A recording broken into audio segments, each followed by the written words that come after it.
Right.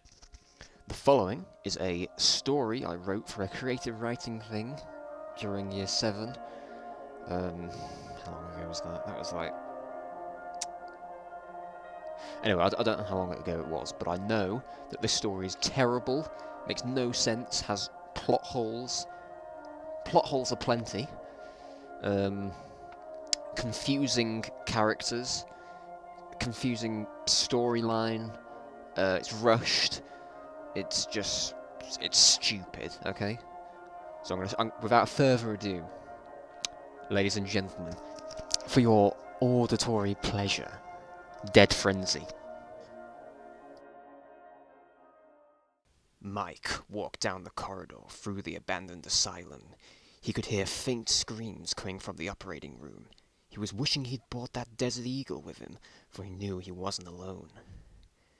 It was heavily raining, and thunder went on and off. When the thunder flashed, he thought he saw a face in the distance. He panicked and ran towards where the face was and punched the wall. A blood-curdling scream filled the stale, heavy air, and he heard a million footsteps racing down the corridor. He suddenly panicked and pulled a pipe from the wall. Why do I get myself into this? Suddenly, it went very quiet. Too quiet. He heard a pan fall in the cafeteria. He nervously but bravely ran through the corridor he'd come from until he came to the big, madman-proof iron doors. Oh, God damn it, they're locked. He turned and prepared himself. Suddenly, a defining deranged roar came from the operating room. He turned. Nothing. Oh my God, this is too much.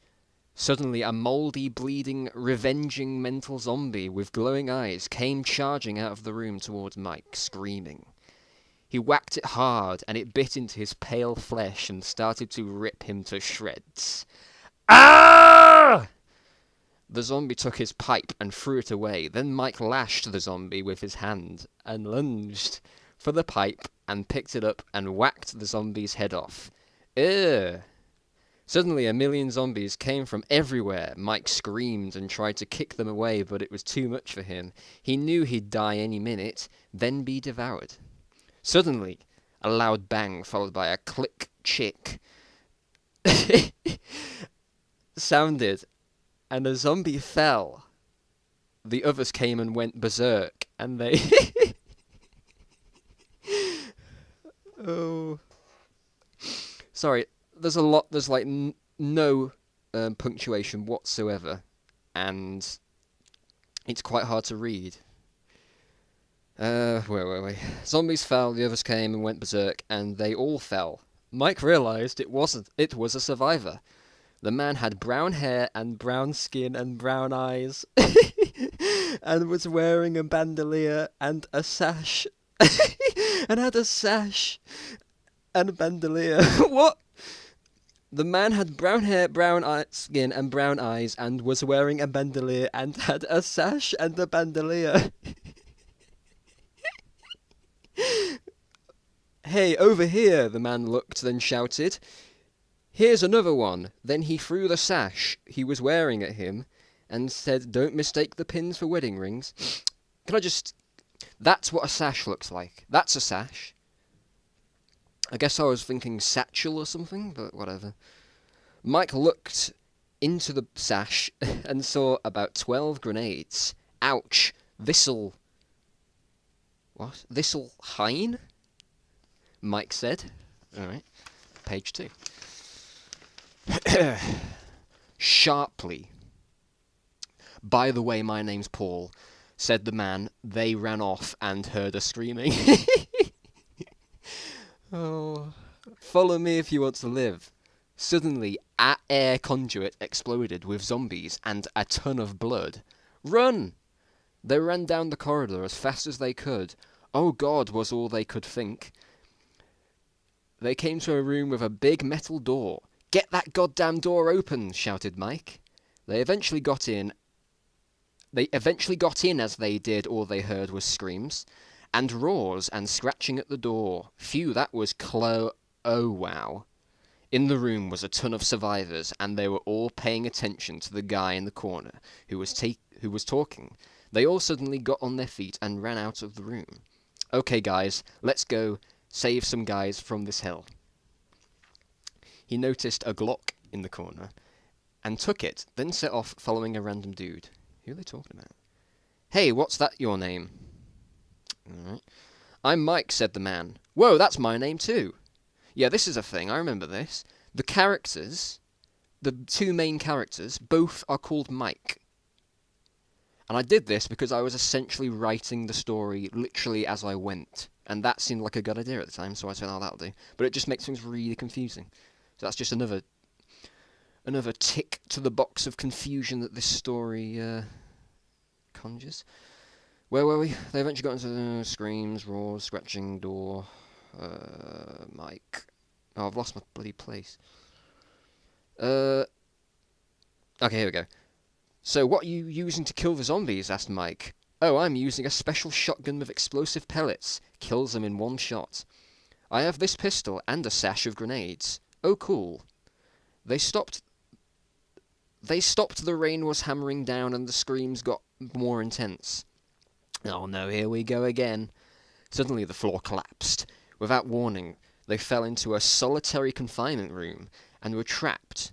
They looked up and saw glowing eyes looking down to them. Open the door, shouted Mike, and I'll cover you with my shotgun. Wait, where is it? Oh no, it's up there.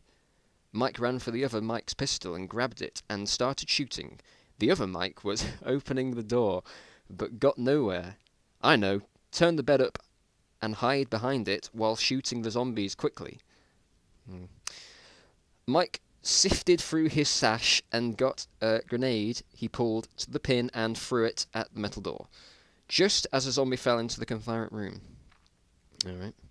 The door went flying out into the basement. Run! The zombies came swarming through the hole they came through, and through the door Mike threw a grenade. Oh my god. Into the room, and it killed a few zombies, but not enough. There's the fire escape, shouted Mike behind him. Behind him came more zombies, but from a door in the far corner behind the rusty boiler. Get that door opened! They flooded, F-L-U-D-D-E-D, out of the escape door and saw a car parked there. Get in it, it's turned on. Mike jumped through the window, smashing the glass, and waited for Mike to get in. Floor it, goddamn floor it! Vev drove off and into the city of Lost Hope. That's an interesting name for a city. They were driving on a bridge when they saw a truck with miniguns all over it on the road below, just sitting there. They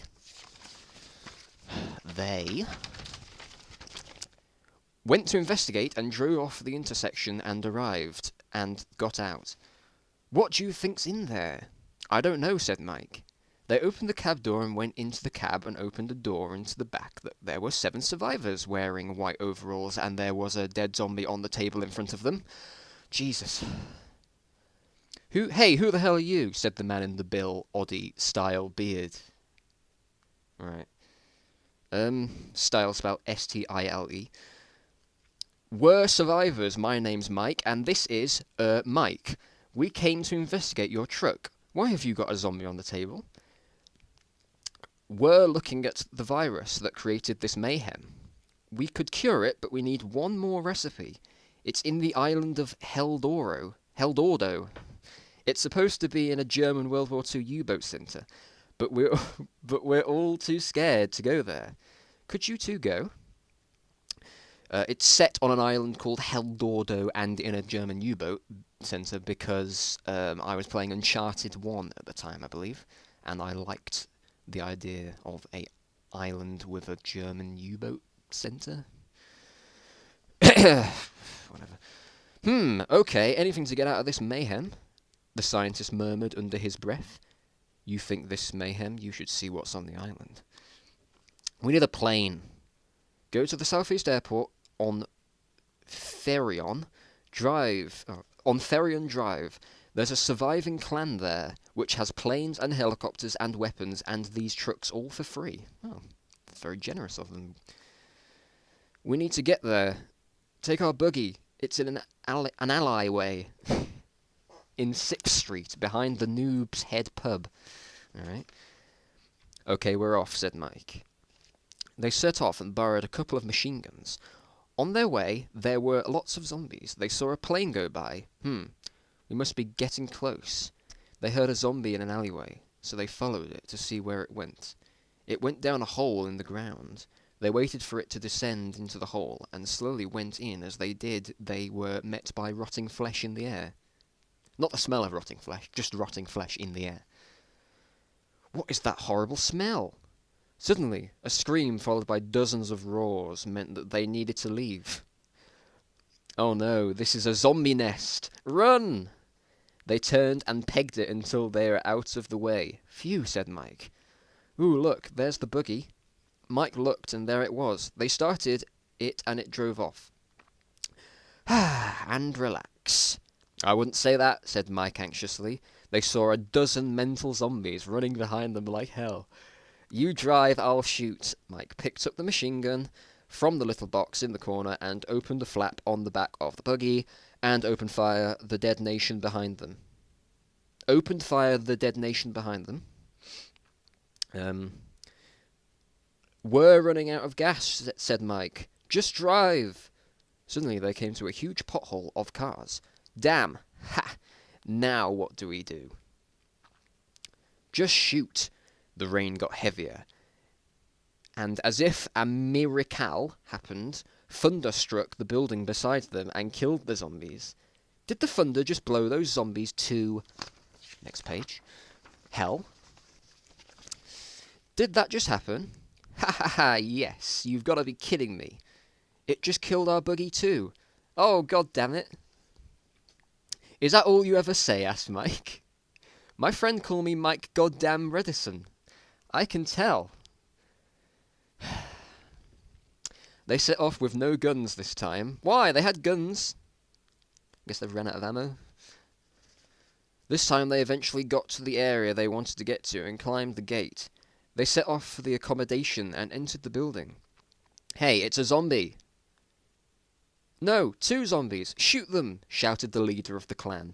No, wait, spelt W-H-A-I-T. We're not zombies, shouted Mike. Oh, hi. We need an aircraft to go to an island to find the cure for the zombies. Oh, in that case... What? In that case, we'll all go... We should take the Strato Fortress. Oh, okay, said Mike. Suddenly, a million roars and screams came from the outside, and the men inside all locked and loaded. Suddenly, the wall burst down, and a bold, hard man... What? A bold, hard man came out of the office with our miniguns and blazed hell on the zombies. Keep firing, shouted the leader. They ran off as the zombies pounced on the bald man. Arrgh! Gaga satav kfa. What? Satgasfa. Is that supposed to be like a exclamation of pain? Shouted the bald man. No, Steve! Come on, Mr. Leader Guy, shouted Mike. Focus on your survival, not his. Right, we better leave before it's too late. They scurried towards the plane and ran inside and turned the plane on. Mike got into a box and closed the lid and hid while the other Mike got the waist gun and opened fire. The hatch closed. Oh, the lack of punctuation makes this so hard to read. The hatch closed in the back and 10 survivors were off. Goodbye, Reverb City. I thought it was the city of broken dreams or something. Oh, okay, here's a prologue. Mike was a man who came from Joe City. My name's Joe, by the way. He was an engineer who went to the high street of Reverb. Oh, the high city of Reverb. One day, a scientist called Dr. Darren... that's a friend of mine, was working on a type of organism, a new life that would be injected into people with cancer to cure the disease. He dropped the syringe and the fumes infected him and made him get an extreme type of rabies and dementia. The biohazard spread and eventually left Reverb City, the dead city.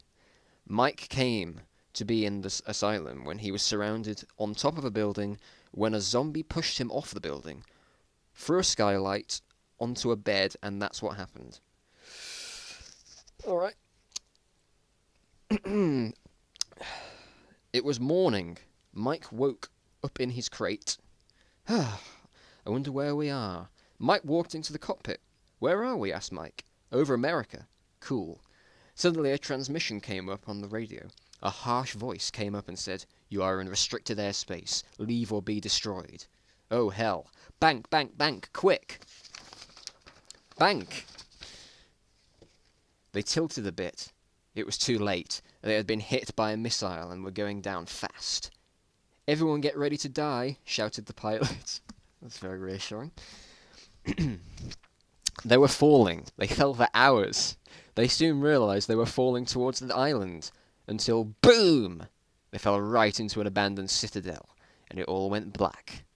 When they woke up, they were lying around doing nothing. "Oh! What happened?" asked Mike. "We fell out of the sky." It was night, and the steady patter of rain was trickling down their cut, bruised bodies. Suddenly they heard noises and roars and growls, and they saw something pale from the glow of the fire the crash plane run by. What? They heard roars, the noises and roars and growls, and they saw something pale from the glow of the fire from the crash plane run by. What was that? Oh God, I don't know. They ran off and entered an abandoned rock Aztec house-like thing, and... Jesus. They ran off and entered an abandoned rock house Aztec-like thing. At least they thought it was empty. As they entered, they thought they saw a large moving thing, but they weren't sure. "What's that?"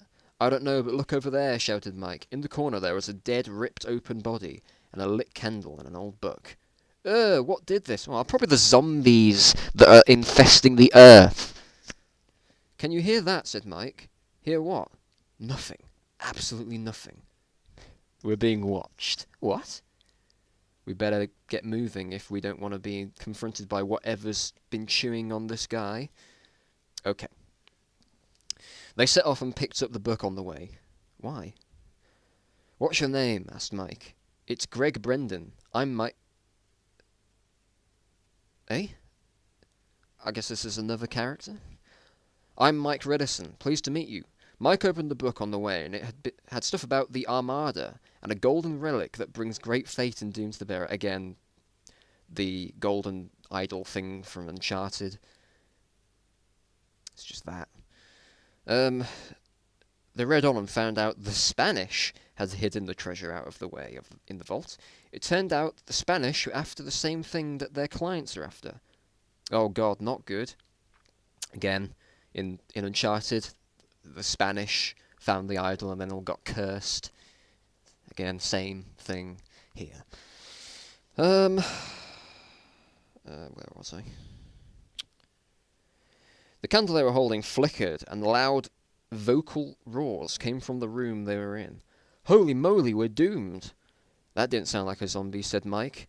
The boys got their guns ready. They saw nothing, but they knew their creatures could see them. They tripped and saw something under them. "Look at them!" And it roared. What? Oh. They tripped and saw something under them. "Look at them," and it roared. "Ah!" Greg's voice all of a sudden shouted, "Put this on your eyes!" He handed him the item, and Mike put them on. They were night vision goggles. Suddenly he saw what the creatures were. They were horrible. This made Mike want to die. But he had to do this for society. They ran off towards a massive lake, and there was a boat with a minigun attached to it. The zombies-like creature were attacking them, and they went and they jumped onto the boat and started it. Why is there a boat with a minigun in this abandoned island? Whatever. "You drive, I'll shoot," shouted Mike. Mike got on the minigun and started killing the Mike. killing them, Mike moved down at least 70 and soon ran out of ammo, and then loads of the creatures started coming out of the banisters and balconies and doors and windows of the abandoned citadel. They jumped in the city water and disappeared. No full stops there. Not good, said Greg. It went very quiet for a moment. A few bubbles came up suddenly. A giant, fleshy creature came from the water and landed on the boat. Greg reached for the shotgun and threw it at the creature. It fell and splashed in the water, and Mike picked it up. Bang! Chick, chick, bang! Chick, chick. Mike shot all the creatures he could. Greg went through a flooded church with a gaping hole right through it. We'll go through here. As they were going through, they calmed down, and Mike could rest for a while. When they got through, they gasped. Whoa! There in front of them, behind a flock of falcons, was the U-boat facility. They couldn't believe the amount of strange zombie things that were on the roof climbing into a window. Oh no, said Mike. They got out when they arrived at the facility and saw that a pipe to the control tower was the only point of access. So they climbed the pipe. Basically, this is just suicide, because how many zombie things did you just see? Oh, about 70. But we survived up till now, so we should survive in here fine. As they climbed, they saw a screw undo. Oh, now we're doomed. The pipe undid and went flying sideways. Ah. Why is that? It's got, what are they called? Oh, whatever. They were flung off into a window through the glass and into a room, cut and bruised. Ah! I have glass in my ass! No time, shouted Greg.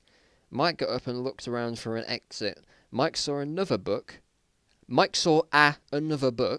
It said that the idol of death is harvesting the way of the Spaniards, turning them into descendants of the dead relic. Huh? Oh no, the zombie things are Spaniards! Well done, Sherlock. Greg? What, never been double-crossed before? Oh god. I knew about the descendants all along. I just wanted the treasure for my evil plot to enslave the zombies back in Reverb and contaminate them to make them like the descendants and leave you as a tasty meal for the descendants here. Wow. He pulled out a Desert Eagle. What? So you're just going to shoot me now? No. I'm just going to buy my some time. He shot an alarm, and the alarm went off, sounding all across the base. He put the gun away and pulled out a grappling hook and threw it through the skylight, and a helicopter appeared. See you, old chum. No hard feelings, right? Old chum, they've known each other for about 5 minutes. The helicopter pulled him away, and Mike heard screams and roars. Then he picked up an MP40. He saw a door. Aha! That's what he thought until he opened it. Ah! Oh no, this time I really am doomed. For in front of him were a ton of descendants. He killed them one by one and ran into the communications room. Mike was hurrying through the communications room when he saw something shiny in the corner. He picked it up. Suddenly he felt extreme pain and screamed. He jolted and threw the shiny thing at the door. And it opened. So he ran out and almost fainted. There were dozens of descendants. What? It doesn't even explain what the shiny thing is. It has no relevance to the story. He fired his... Hang on a minute, my headphones are slowly sliding off my head. There we go. Where are we? Jolted for the shiny thing. Dozens of descendants. He fired his gun, but it was empty. Oh no! What the? The descendants weren't doing anything. They ran up to Mike. Ah! Why aren't you attacking me? The descendants looked sad and ran away. Then Mike realised that the gold thing he had done something. He walked out the corridor, and descendants followed him. He went into a big room with a broken roof and a helicopter with a chain hooking up the golden relic. It was a statue in the corner. No, it was a statue. In the corner was Greg and a few of his men. The rest of his men were investigating the dead descendants. He studied Greg for a second and saw him place a nuke on the floor. Oh, God! Suddenly, Mike shouted, "Attack!" Yeah, that's a subtle way of attacking, isn't it? Just shout attack. Just you alone. Oh no, he's shouting at the Descendants. My bad. At the top of his voice, the Descendants attacked and ripped the guards apart.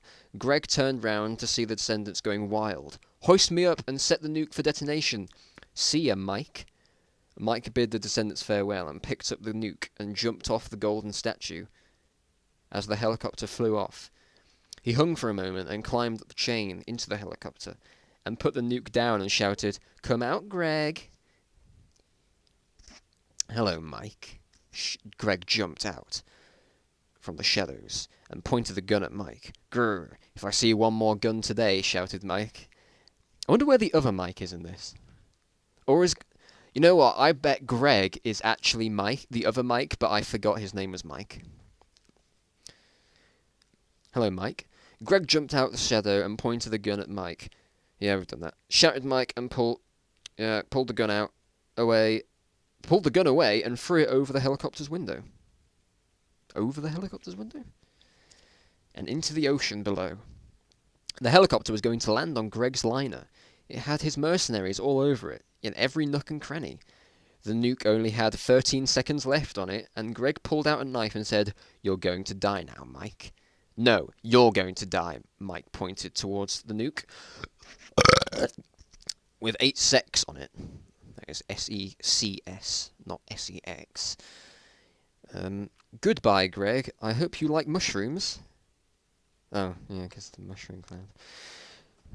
Then Mike jumped out the helicopter, and the helicopter blew up. Parts flying everywhere, and bits of nuke going everywhere. Mike was blinded for a second, all one word, and knew that the water would protect him from fallout. Yeah, that's how water works. He fell and fell until, splash, the treasure fell and fell also. It suddenly hit the floor and disappeared forever, and the helicopter fell into the boat, and it instantly capsized and sunk. Mike blacked out. Mike woke up in a hospital with some people around him. He couldn't see the features of the light behind him. Then suddenly, a familiar voice sounded. "Hello, Mikey boy." "Mike? Mike!" Mike jumped up and saw Mike. His mom, his dad, his friends, James, that's another friend of mine, and the scientists he'd seen in the truck. "Good news, Mr. Edison. We've cured the zombie infestation and the world is alive again." Mike walked to the hospital balcony and saw millions of people standing watching him. "Hooray for Mike! Hip hip hooray! Hip hip hooray!" Mike had become a hero, and his name was now world-renowned. But was it over? End? Yeah, that's the end. Oh, Jesus. Just the pacing of, like... Oh, it's awful pacing. Awful. Awful. Awful, awful. Well, that was that. I don't really know what happened to the other Mike. Kind of just disappeared. Like, he slept in a box, or was that the other Mike? See, this is why you don't name two main characters the same name. Anyway, that was that. I hope you enjoyed that. I didn't. I'm gonna go kill myself now. I'll see you later. Goodbye. That's not the end button. That